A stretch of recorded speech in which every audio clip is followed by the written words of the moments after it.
Entry ടിവിയിൽ നിന്നുള്ള പുതിയ അപ്ഡേറ്റുകൾ നിങ്ങൾക്ക് ലഭ്യമാവുന്നതിനായി സബ്സ്ക്രൈബ് ചെയ്തതിനു ശേഷം ബെൽ ഐക്കൺ പ്രസ് ചെയ്യുക. പ്രോബ്ലംസ് ഓൺ ഏജസ് പോർഷനിലെ ട്രിക്സ് എക്സ്പ്ലെയിൻ ചെയ്യുന്ന പാർട്ട് 1 വീഡിയോസ് നിങ്ങൾ കണ്ടെന്ന് വിശ്വസിക്കുന്നു. പാർട്ട് 2 വീഡിയോയിലേക്ക് സ്വാഗതം. പാർട്ട് 1 വീഡിയോയിൽ നമ്മൾ സോൾവ് ചെയ്ത ടൈപ്പ് 1 ക്വസ്റ്റ്യൻസ് നിങ്ങളെല്ലാം പഠിച്ചെന്ന് വിശ്വസിക്കുന്നു. അതിൽ കൂടുതൽ പ്രോബ്ലംസ് നിങ്ങൾ പ്രാക്ടീസ് ചെയ്തെന്ന് വിശ്വസിക്കുന്നു.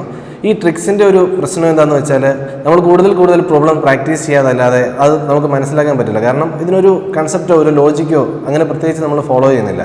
അപ്പം ആ ട്രിക്സ് എന്താണെന്ന് പഠിക്കണമെങ്കിൽ ഏറ്റവും മാക്സിമം ക്വസ്റ്റ്യൻസ് നിങ്ങൾ പ്രാക്ടീസ് ചെയ്യണം.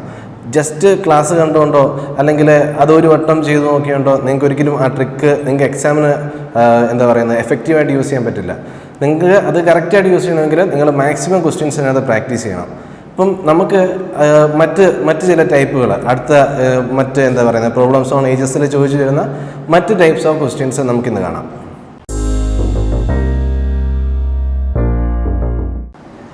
ഇപ്പോൾ പ്രോബ്ലംസ് ഓൺ ഏജസിലെ ടൈപ്പ് 2 പോർഷനിലുള്ള ക്വസ്റ്റ്യൻസ് നമുക്കിന്ന് നോക്കാം.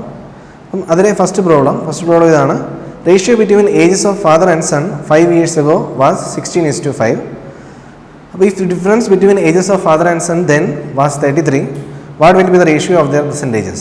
നമുക്ക് തന്നിട്ടുണ്ട് ഫാദറിൻ്റെയും സണ്ണിൻ്റെയും 5 വർഷം മുമ്പുള്ള ഏജിൻ്റെ റേഷ്യോ, അതായത് F:S എന്ന് പറഞ്ഞിട്ട് നമുക്ക് തന്നിരിക്കുന്നത് 16:5 ആണ്. അപ്പം അങ്ങനെയാണെങ്കിൽ നമുക്ക് പിന്നെ തന്നിരിക്കുന്നത് അവരുടെ ഏജിൻ്റെ ഡിഫറൻസ് നമുക്ക് തന്നിട്ടുണ്ട് 33. ഡിഫറൻസ് എന്ന് പറയുമ്പോൾ നമ്മൾ എന്തെടുക്കേണ്ടത് ആ റേഷ്യോയുടെ ഡിഫറൻസ് എടുക്കുക. ഇവിടെ റേഷ്യോ ഡിഫറൻസ് ഇവിടെ 16 - 5 11 ആണ്. അപ്പോൾ 11 കറസ്പോണ്ടിങ് ആയിട്ട് നമുക്കിവിടെ തന്നിരിക്കുന്ന നമ്പർ 33 ആണ്. 11 കറസ്പോണ്ട്സ് ടു 33. അപ്പം രണ്ടിനെയും 11 കൊണ്ട് ഡിവൈഡ് ചെയ്യുമ്പോൾ 1 കറസ്പോണ്ട്സ് ടു 3 എന്ന് കിട്ടും. നമുക്കിനി കണ്ടുപിടിക്കുന്നത് അവരുടെ പ്രസൻറ്റ് ഏജിൻ്റെ റേഷ്യോ ആണ്. അപ്പം നമുക്ക് ഈ 1-ന് കറസ്പോണ്ടിങ് ആയിട്ട് റേഷ്യോയിൽ 1-ന് കറസ്പോണ്ടിങ് ആയിട്ട് 3 എന്ന് കിട്ടും. അവരുടെ 5 കൊല്ലം മുമ്പുള്ള ഏജ് നമുക്ക് അതിൽ നിന്ന് കണ്ടുപിടിക്കാം. അതിന് ചെയ്യേണ്ടത് ആ റേഷ്യോയിൽ രണ്ടും 3 കൊണ്ട് മൾട്ടിപ്ലൈ ചെയ്യണം. അതായത് 6 × 3 = 5 × 3. അപ്പം ഫാദറിൻ്റെ ഏജ് നമുക്ക് 48 എന്നും കിട്ടും, സണ്ണിൻ്റെ ഏജ് നമുക്ക് 5 × 3 15 എന്ന് കിട്ടും. പക്ഷെ നമ്മളോട് ചോദിച്ചിരിക്കുന്നത് പ്രസൻറ്റ് ഏജിൻ്റെ റേഷ്യോ ആണ്. പ്രസൻറ്റ് ഏജ് എന്ന് പറഞ്ഞാൽ 5 കൊല്ലം പിന്നീടുള്ള റേഷ്യോ. അപ്പം ഇതിൻ്റെ കൂടെ നമ്മൾ ജസ്റ്റ് +5 കൊടുക്കുക.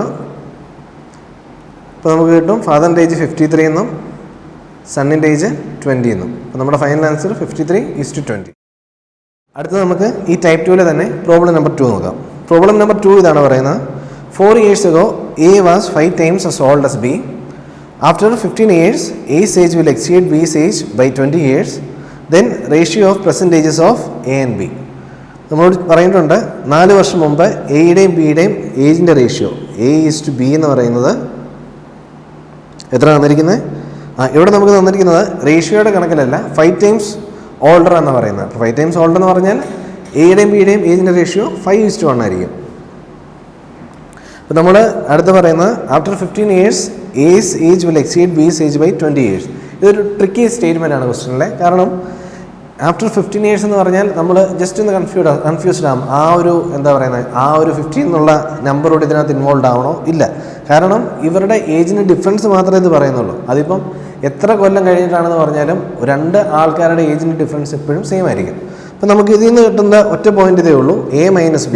എയുടെ ഏജ് മൈനസ് ബിയുടെ ഏജ് എന്ന് പറയുന്നത് 20 ആയിരിക്കും എന്നുള്ളതാണ്. ഓക്കെ, അത് രണ്ടും നമുക്ക് കിട്ടി. അപ്പം ഇത് രണ്ടും കിട്ടിയിട്ടുണ്ടെങ്കിൽ നമുക്ക് എന്ത് ചെയ്യാം? സിമ്പിൾ, നമുക്ക് റേഷ്യോയിൽ ഇത് അപ്ലൈ ചെയ്യാം. നമുക്ക് ഇതിൻ്റെ ഡിഫറൻസ് എന്ന് പറയുന്നത് റേഷ്യോയിൽ ഡിഫറൻസ് എന്ന് പറയുന്നത് 5 - 1 4 ആണ്. നമ്മൾ നേരത്തെ ചെയ്ത പോലെ 4 കറസ്പോണ്ട്സ് ടു 20 വരും. ഇപ്പം 1 കറസ്പോണ്ട്സ് ടു 20/4, ദാറ്റ് ഈസ് 5. അങ്ങനെയാണെങ്കിൽ രണ്ടുപേരുടെയും ഏജ് നമുക്ക് കണ്ടുപിടിക്കാം. 5 × 5 ആൻഡ് 1 × 5. എയുടെ ഏജ് 25 എന്നും കിട്ടും, ബിയുടെ ഏജ് 5 എന്നും കിട്ടും. അങ്ങനെയാണെങ്കിൽ നമ്മളോട് ചോദിച്ചിരിക്കുന്നത് പ്രസൻറ്റ് ഇയറിൽ അവരുടെ ഏജ് എത്രയാണെന്നാണ്. പ്രസൻറ്റ് ഇയർ എന്ന് പറഞ്ഞാൽ 4 വർഷം കഴിഞ്ഞ് രണ്ടിൻ്റെയും കൂടെ 4 ആഡ് ചെയ്യുക.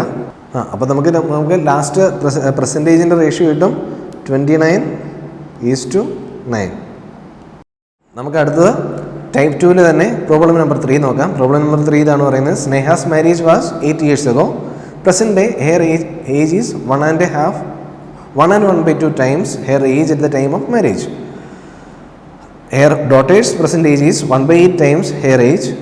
അങ്ങനെയാണെങ്കിൽ ഏജ് ഓഫ് ഡോട്ടർ എത്ര എന്നാണ് ചോദ്യം. ഇതൊന്നുമില്ല, സെയിം ക്വസ്റ്റ്യൻ ആണ്, പക്ഷേ നമ്മൾ ജസ്റ്റ് മിക്സഡ് ഫ്രാക്ഷൻ അതിൻ്റെയൊക്കെ ഒരു ടേംസ് നമുക്ക് മനസ്സിലാകുന്ന, അല്ലെങ്കിൽ എങ്ങനെയെല്ലാം ക്വസ്റ്റ്യൻ വരുന്നു എന്നുള്ള രീതിയിൽ ഞാൻ ചില ക്വസ്റ്റ്യൻസ് ചൂസ് ചെയ്തെടുത്തതേ ഉള്ളൂ. അപ്പം ഇതൊന്നുമില്ല. നമുക്ക് ആദ്യം വന്നിരിക്കുന്ന സ്നേഹയുടെ ഏജ് അന്ന് മാരേജ് നടന്ന ടൈമിനേക്കാളും, അതായത് 8 വർഷം മുമ്പത്തേക്കാളും 1.5 ടൈംസ് ആയി മാറിയിട്ടുണ്ട്. 1.5 എന്ന് പറയുമ്പോൾ നമുക്കറിയാം 1.5 എന്ന് പറയുന്നത് 3/2 ആണ്. അങ്ങനെയാണെങ്കിൽ Sneha's percentage, Sneha's time at marriage എന്ന് പറയുമ്പോൾ അതിൻ്റെ റേഷ്യോ എന്ന് പറയുന്നത് എത്ര വരുന്നത്? 3/2 അല്ലേ? 3:2 വരും.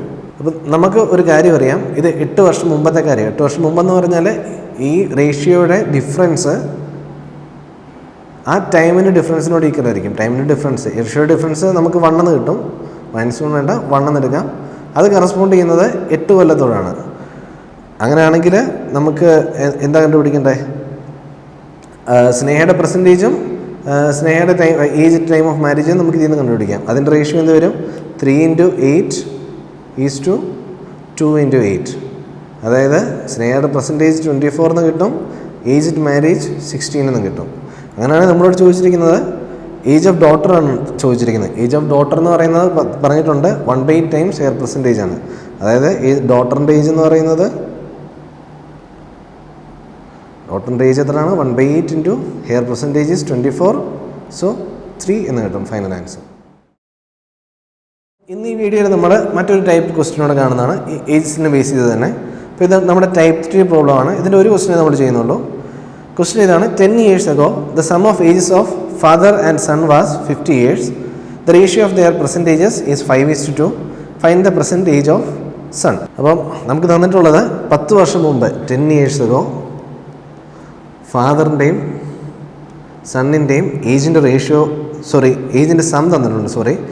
F+S എന്ന് പറയുന്നത് 50 ആണ് തന്നിട്ടുണ്ട്. അപ്പോൾ നമുക്ക് കണ്ടുപിടിക്കുന്ന നമുക്ക് തന്നിട്ടുണ്ട് പ്രസൻറ്റ് ഏജിൽ അവരുടെ ഏജിൻ്റെ റേഷ്യോ 5:2 എന്ന് തന്നിട്ടുണ്ട്. അപ്പോൾ നമുക്ക് എന്ത് എഴുതാം? പ്രസൻറ്റ് ഏജിൽ അവരുടെ സം എത്ര എന്ന് എഴുതാം. അവരുടെ ഏജിൻ്റെ സം, പ്രസൻറ്റ് ടൈമിൽ അവരുടെ ഏജിൻ്റെ സം ഇതാണ്. F present plus son, father present plus son present is equal to 50 plus എത്ര വരും? 50 പ്ലസ് എത്ര വരും? 10 വർഷം കഴിഞ്ഞിട്ടാണ്. ഫാദറിൻ്റെ 10ഉം സണ്ണിൻ്റെ 10ഉം ആഡ് ചെയ്ത് 20 വരും. അത് 70 ആണ്. ഇപ്പം പ്രസൻറ്റ് ഇയറിൽ അവരുടെ ഏജിൻ്റെ സം നമുക്ക് 70 എന്ന് കിട്ടിയിട്ടുണ്ട്. ഏജിൻ്റെ റേഷ്യോ നമുക്ക് തന്നിട്ടുണ്ട്. F:S എന്ന് പറയുന്നത് 5:2 ആണെന്ന് തന്നിട്ടുണ്ട്. നമുക്ക് സമ്മിൻ്റെ ടൈംസിലേക്ക് മാറണം. അപ്പം ഈസി ആയിട്ട് റേഷ്യോ വെച്ച് 5+2 that is 7 corresponds to what? 70. 1 corresponds to 10. അങ്ങനെയാണെങ്കിൽ നമ്മളോട് ചോദിച്ചിരിക്കുന്നത് സണ്ണിൻ്റെ പെർസെൻറ്റേജ് ആണ്. സണ്ണിൻ്റെ പെർസെൻറ്റേജിനെ കറസ്പോണ്ട് ചെയ്യുന്ന ഏതാ? റേഷ്യോയിൽ കറസ്പോണ്ട് ചെയ്യുന്ന 2 ആണ്. അപ്പോൾ 2 corresponds to 20. 20 ആണ് നമ്മുടെ റൈറ്റ് ആൻസർ. ഇപ്പോൾ പ്രോബ്ലംസ് ഓൺ ഏജസിലെ മറ്റൊരു വീഡിയോ ക്ലാസ്സാണ് നമ്മളിന്ന് കഴിഞ്ഞത്. ഇതിന് നമ്മൾ രണ്ട് ടൈപ്പ് ഓഫ് ക്വസ്റ്റ്യൻസ് കൂടെ, മീൻസ് എങ്ങനെയാണ് പ്രോബ്ലംസ് ഓഫ് ഏജസിൽ വരുന്ന 2 വ്യത്യസ്ത ക്വസ്റ്റ്യൻ പാറ്റേണൂടെ നമ്മൾ ഇന്ന് കണ്ടു. അപ്പം ഈ പാറ്റേൺസും നിങ്ങൾ പ്രാക്ടീസ് ചെയ്യുക, more and more questions practice ചെയ്യുക. ഈ ട്രിക്സ് കൂടുതലും മീൻസ് നിങ്ങൾക്ക് ഈസി ആക്കുക. മീൻസ് ഒരു ക്വസ്റ്റ്യൻ കണ്ടു കഴിഞ്ഞാൽ പെട്ടെന്ന് എങ്ങനെ ഈ ട്രിക്ക് യൂസ് ചെയ്യാം എന്നുള്ള രീതിയിലേക്ക് നിങ്ങൾ മാക്സിമം ക്വസ്റ്റ്യൻ പ്രാക്ടീസ് ചെയ്ത് നിങ്ങൾ അതിനൊരു എന്താ പറയുന്നത്, ആ ഒരു ലെവലിലേക്ക് നിങ്ങൾ എത്തുക. അപ്പം ഇനിയും ഒരു വീഡിയോയുടെ ഞാൻ പ്ലാൻ ചെയ്യുന്നുണ്ട്, ഒരു 2-3 ടൈപ്പ് ഓഫ് പ്രോബ്ലംസ്. അതിലൂടെ പ്രോബ്ലംസ് ഓൺ ഏജസിലെ മൊത്തം എല്ലാത്തരം ക്വസ്റ്റ്യൻസും നിങ്ങൾക്ക് പഠിക്കാവുന്നതാണ്. മീൻസ് എല്ലാവിധ ക്വസ്റ്റ്യൻസും ഞാൻ കവർ ചെയ്യുന്നതാണ്. അപ്പോൾ അടുത്ത വീഡിയോയ്ക്കായിട്ട് stay tuned. All the best. Thank U.